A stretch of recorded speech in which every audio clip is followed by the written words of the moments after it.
Three things really annoy me in my household. Number one, I hate paying those dreadful bills that come like clockwork each month.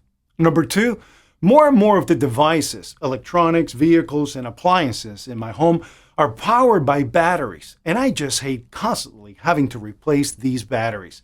But the most annoying thing of all is how much money I have to waste each month to actually buy these new batteries, which is number three. That's why I was so thrilled to find out the simple and easy way to revive old used batteries so I can reuse them instead of going out and buying new expensive batteries. It definitely beats going out to the store every time a battery dies. And even better is the thousands of dollars it can save me and my family through the years on battery costs. Reviving old used batteries is now simple to do. And this new method can even eliminate the need to buy a new car battery. It's amazing. You have to check this out.